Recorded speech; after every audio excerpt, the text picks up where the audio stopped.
Please don't mind that I won't say my name. Just know this. This story is completely real. And even now, every time it comes to my mind before sleep, I feel a pressure in my chest. It happened in the early summer of 2005. I was 11 years old. My family had sent me and my older brother to a summer camp. Honestly, at first, I was really excited. The camp was deep in the forest, right next to a huge lake. Everything looked like it was straight out of a movie. The tents, the campfire pits, the canoe rides, the big dining hall. It all seemed perfect in the beginning. There were about 30 kids in the camp, ranging from ages 10 to 14. We were watched over by a few staff members. One of them was a guy named Eric. He was 19. He was quieter than the others. Didn't talk much to the kids, but he wasn't mean or anything. Just strange. It was hard to look into his eyes, like he was always somewhere else in his head. And when you talked to him, it felt like he wasn't really seeing you. The first few days were fun. Our schedule was full: games, hikes, swimming in the lake, and campfire stories at night. But after the third day, things started to feel off. Some nights, I would hear footsteps while lying in my sleeping bag. At first, I thought it was just someone going to the bathroom, but the steps kept circling between the tents. For too long. Once, I swear, someone brushed the side of our tent. I wanted to look outside, but I just couldn't. The next morning, I told my brother. He laughed and called me a scared little kid. But it wasn't just me. Another boy, his name was Sam, mentioned at breakfast that someone whispered his name during the night. Everyone laughed, but he wasn't joking. He looked serious, like it really happened. By the fifth night, things got even weirder.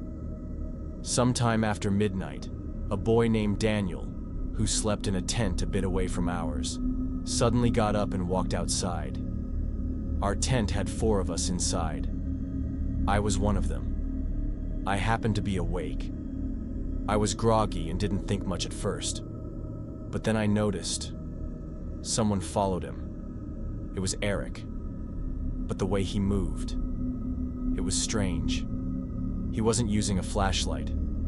His steps made no sound. Even the gravel didn't crunch beneath his feet. He was walking like someone who didn't want to be seen. At first, I thought maybe Daniel had broken a rule and Eric was just going to bring him back. But I don't know. Something felt wrong. A heavy feeling settled in my chest. My mind was telling me to lie back down, to forget what I saw. But I didn't. I peeked out from the tent, heart racing. I was sweating. I saw Eric gently take Daniel by the arm and start leading him toward the forest. Daniel didn't resist. He didn't say a word. He looked like he was sleepwalking, moving without thinking. I reached into my bag, grabbed my small flashlight, and quietly stepped out. I started following them, silently, trying not to let my footsteps make a sound. As I followed them, there was a strange feeling inside me. I don't know if it was fear or just instinct, but every second I wanted to stop. Yet, I didn't. I moved forward quietly, stepping slowly on the grass so that no sound would be made. Eric was in front, and Daniel followed just behind him, walking quietly. Daniel's head was forward, his arms by his sides. He was walking like he was sleepwalking. They didn't go far. Just a few minutes away from the camp, they stopped between the thick trees. I hid behind one of the trees. This place was somewhere we never went. There was no trail, no sign of a campfire, just dirt and old trees. Eric bent down to the ground. I didn't see anything in his hands, but it was clear he was searching for something. After a few seconds, he pushed the leaves aside. Underneath, there was a plastic cover. Someone had buried something there long ago. Daniel didn't say a word. He just stood still. Eric dug into the earth a little and pulled out a black bag. He didn't open it, but then he took something from his pocket. This time, I saw it. It was a long metal object. At first, I thought it was a knife, but I couldn't tell for sure. It might have been a knife or some other sharp tool. It gleamed in the dark. Eric stood still for a moment, holding it, and looked at Daniel. Neither of them said anything. The silence was so deep that even the night birds had stopped chirping. For a split second, Eric raised his head and looked straight ahead, toward where I was hiding. My heart started to race. I didn't know if he saw me, but my hiding spot was dark. I stayed still, trying not to move. He kept staring for a few seconds without looking away. Then, as if nothing had happened, he grabbed Daniel's arm again, and they both picked up the bag and moved forward. I didn't follow them. I didn't want to stay there any longer. I just backed away and started running back toward the camp. When I got back, everything was quiet. All the kids were asleep. There was no sign of Eric or Daniel. No flashlight was on. No voices were heard. It was as if nothing had happened. My hands were shaking as I entered the tent. My skin was cold. I lay down among the others, but I didn't close my eyes. I couldn't sleep. The moment I woke up in the morning, the first thing I did was look for Daniel. He wasn't in his tent. I told the camp leaders that he was missing. At first, they didn't take me seriously. They said he might have gone to the bathroom. But hours passed, and he didn't come back. The entire camp area was searched. Then the police came. He was officially declared missing. And as for me, I didn't say a word. I never talked about what I saw.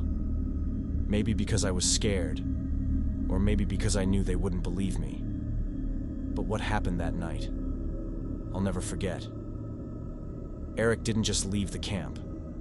He had prepared for it. It wasn't a coincidence. The bag, the place, and Daniel's disappearance. None of it was a coincidence. After we returned from the camp, I didn't speak for a long time. My parents asked questions. Did you have a good time? Why are you so quiet? But all I could say was, it was fine, and then stay silent, because no one would believe me. I tried not to believe it myself for a while. I told myself it was probably just a bad dream. Maybe my mind had been playing tricks on me because I was scared. But then, when I talked to Josh, I knew that it wasn't just my mind. He still heard the sounds sometimes at night.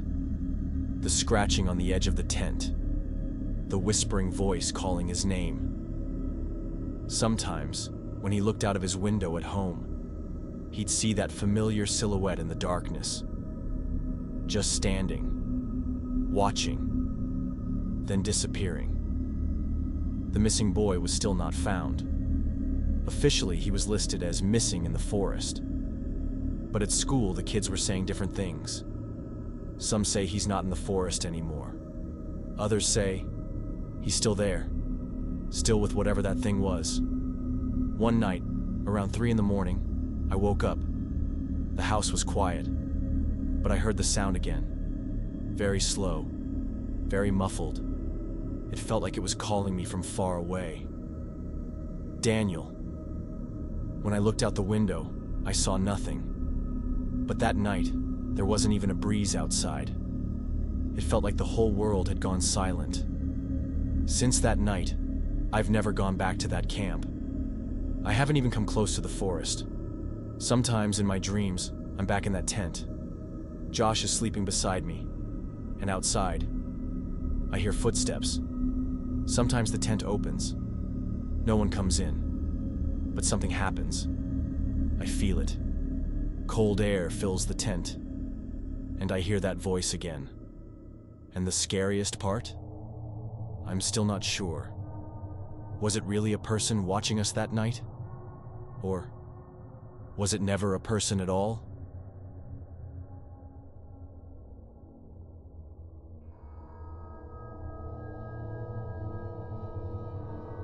I was 11 years old at the time. Every summer, our school would organize a camp. But this time, it was different. The camp was set up in a mountainous area of Norway. That felt strange, because in previous years, the camps were always near the seaside. But this place, it was surrounded by forest. And it was so quiet. So quiet that I felt like even the inside of my ears had gone silent. The first day at camp went well. The weather was clear, kids were playing soccer, and the instructors were explaining the rules. The food was warm, and our sleeping bags were clean. I shared a tent with my friend Josh and two other boys, Adam and Leo. Josh and I had been friends for 4 years. We laughed at everything together. That first night was a little cold, but I was so tired that I fell asleep quickly. In the morning, Josh told me something strange. He said he heard footsteps outside the tent during the night, like someone was walking slowly around us. I laughed. Maybe it was an animal, or maybe one of the instructors, I said. But something inside me felt uneasy. I hadn't heard any steps, or maybe I had, but was too sleepy to notice. The second night, I started to feel something weird too. Josh had already fallen asleep. I hadn't closed my eyes yet. That's when I heard it. A slow scratching sound on the side of the tent, like someone was dragging their fingers across the fabric. My whole body froze. I didn't breathe. I didn't move. The sound stopped. I gently woke Josh up. "Listen," I whispered. But there was nothing. He turned over and went back to sleep. Maybe it was just the wind, or maybe I imagined it.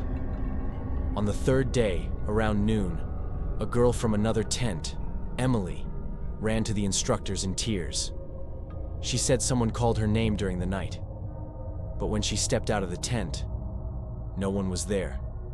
They calmed her down. Some laughed it off, but I wasn't laughing anymore. Every night, something strange was happening. That night, Josh woke up again. I was already awake, and this time, we both heard it. The footsteps, clear and heavy, walking slowly around our tent. Then, silence. Early in the morning, the instructors checked the area.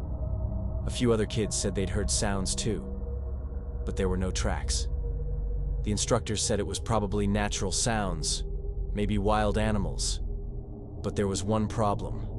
The forest was so dense, no normal animal could easily move through it at night. And those steps, they sounded like a person. Slow, heavy, and rhythmic. That evening during dinner, Josh leaned over and whispered, "Daniel, I think someone's watching us. I can feel it."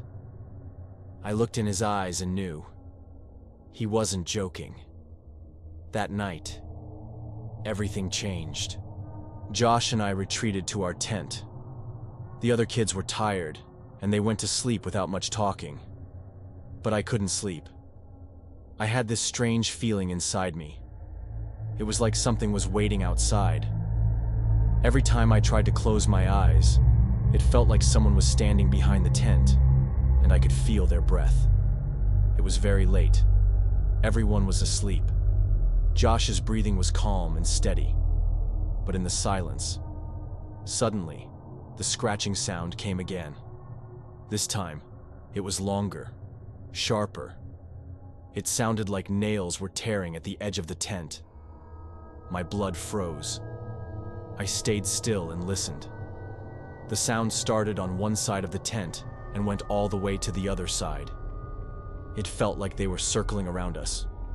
Not with fingers, but with claws. Josh didn't wake up. Or maybe he was awake, but too scared to move. I didn't know what to do.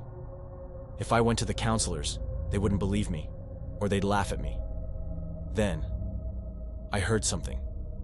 It was like someone was whispering, calling my name, but in a very soft, deep voice. It was so quiet that I couldn't be sure, but I recognized the words. "Murad," they said. My heart nearly jumped out of my chest. Sweat covered me.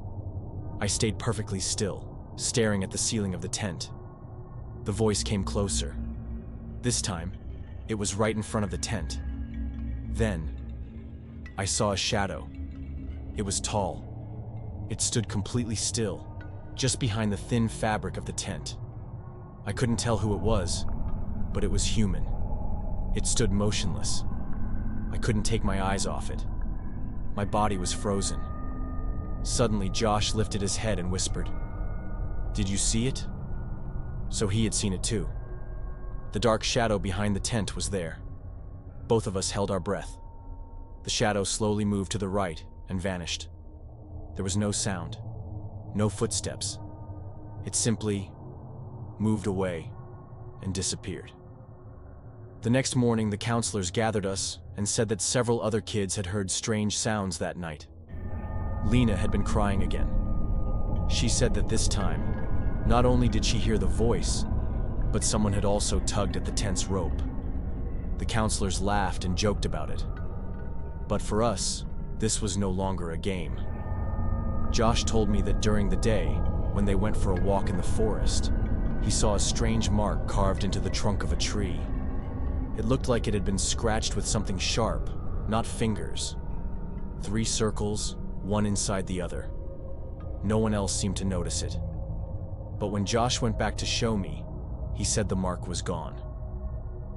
That afternoon, 2 kids went missing. They had left the tents to go to the bathroom. One of them was found later. He said his friend had suddenly stopped and started walking toward the forest. He didn't call out, didn't respond. It was as if he was in a trance. The counselors got worried. A search began. But the missing child was never found. There were footprints by the riverbank, but they disappeared. It was as if the footprints had risen into the air. That night, they forbade us from going outside alone. But by then, it was too late. Josh didn't sleep that night. Neither did I. We spent the whole night staring at the ceiling of the tent. But this time, nothing happened. There was just an eerie silence. It felt like the forest had gone silent too. No birds, no wind. Not even the insects at night made a sound. The next day, the camp closed early. They sent us back by bus. The missing child was still not found. The counselors said it was due to possible natural causes. But we knew. Something was there. Something unseen, but felt. Something was watching us. And it's still there. After Daniel disappeared, everything in the camp changed. The camp leaders panicked at first, but they tried to keep calm. To us kids, they just said, "Daniel went missing this morning. Maybe he got lost in the forest, and he's being searched for." But even they didn't seem to believe it. Every day, a search team came. They entered the forest and searched for hours, but found nothing. No signs, no clothes, no sounds. Eric was also gone. It was like he had vanished into thin air. No one had seen him leave the camp. There were no official records of his name. The camp leaders tried to brush it off, saying he wasn't a staff member, just a volunteer. But I knew. Either they were lying, or Eric, whoever he was, wasn't supposed to be there at all, and his absence was a relief for them. The police also questioned me. They only asked a few general things. When was the last time you saw him? What was he wearing? What did he say? I stayed silent. I didn't have the courage to tell the truth, because what I had to say would have been unbelievable. If I told them that a camp worker had taken a child into the forest and that he had disappeared, they would either laugh at me or think I was crazy. The days that followed became even stranger. Several kids woke up in the middle of the night, crying. Some said they were seeing nightmares. Others stayed silent. I didn't talk to anyone. I just listened when I woke up at night. One night, I heard another child crying in the tent. When I asked, they didn't answer. They just whispered, "He's back." He stood there, watching silently. When we finally went home from the camp, everyone seemed relieved. Our parents hugged us and said, "It's over. You're safe." I nodded, but inside I felt like something hadn't ended. It was like a hole had been left inside me. Life at home went back to normal, but at night, I would stare at the ceiling and listen. It felt like everything was about to start again. One night, I woke up. I heard a noise coming from the yard outside. Just once, like a footstep on a tree leaf. I didn't have the courage to look out the window. Daniel was never found. The camp was closed the following year. The official reason was paperwork issues with the staff. But I knew that wasn't the real reason. That bag. That place beneath the dirt. Eric. Sometimes, I think back and wish I hadn't followed him that night. I wish I hadn't known. But I did. And now I carry something inside that no one else knows.